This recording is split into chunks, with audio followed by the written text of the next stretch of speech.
On February 27, 1933, the Reichstag fire struck Weimar Germany's parliament building, sending citizens of the Republic into a panicked fear of communist aggression. Although the attack had been planned, instigated, and executed by SS agents, communists had been blamed in order to create a false sense of emergency. The very next day, Adolf Hitler persuaded then-President Hindenburg of Germany to sign a decree suspending the 7 sections of the Constitution which guaranteed individual and civil liberties. With one emergency, the Nazis had license to completely control press and radio institutions, closing down those that did not comply. And they said, it's an emergency. In the first few months of Soviet rule, the Bolsheviks shut down press and speech, all while claiming it was, quote, a different kind of censorship, aimed only at protecting the needs of the working class, close quote. They justified their oppression by claiming emergency, even benefit, and they said, this time it's different.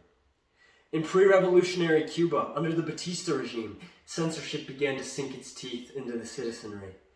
Not only did this censorship lay the groundwork for Castro's totalitarian state, it is an ominous portent of the current day.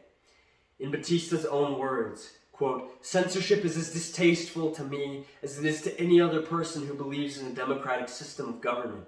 It is my honest belief that the only time censorship is justified is when national security is threatened by the lack of it. I give my assurance that censorship was applied in Cuba as a temporary emergency measure, close quote. With this justification, Batista suspended constitutional protections as it fit his purposes. And he said, don't worry, it's temporary. Shortly after, Cuba would fall to Castro. In current day America, many of our fellow citizens see the abridgment of free speech as a noble cause, as something that is not only a benign concept, but a moral imperative. Using, quote, policies supported by many Americans, anti-racism, anti-hate speech, anti-falsehoods, close quote, the censors of today promote a form of valiant censorship that is harder to combat in our sympathetic culture.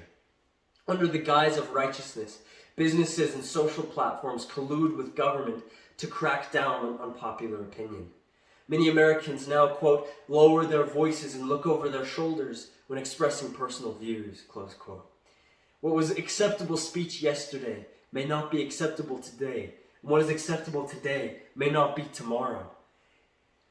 This censorship never stays within the bounds of its intent. Even when censors are well-meaning, no amount of conformity ever ends up being enough for the beast they feed.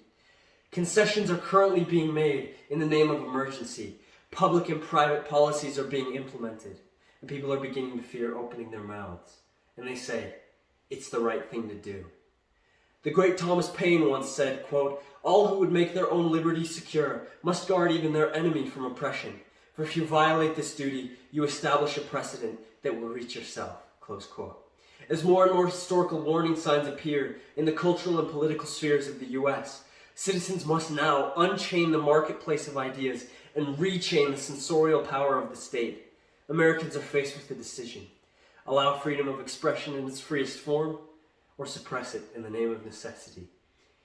Emergency constitutional overreach, government surveillance, and social humiliation of those with dangerous opinions are not unique to these totalitarian states of the 1900s. These exact problems plague the modern world and should be recognized for what they are, precursors. The emergency erosion of First Amendment liberties is not an isolated event, it is a step. In the words of Alexander Solzhenitsyn, quote, there always is this fallacious belief. It would not be the same here. Such things are impossible. Alas, all the evils of the 20th century are possible everywhere on earth, close quote. In the words of John Adams, quote, for the jaws of power are always open to devour, and her arms are always stretched out, if possible, to destroy the freedom of thinking, speaking, and writing, close quote. Nazi Germany, Communist Russia, Cuba have fallen to censorship, but free speech still stands here in the United States of America, the great bulwark of liberty, in the words of Cato, the pivotal deciding factor between a free nation and a dystopia. Is any cost great enough to abridge this right? Is any speech too dangerous, any alternative too tempting to destroy the very foundation of a free society? We say no, give us liberty. For in the words of James Madison, freedom of speech has ever been deemed the only effectual guardian of every other right.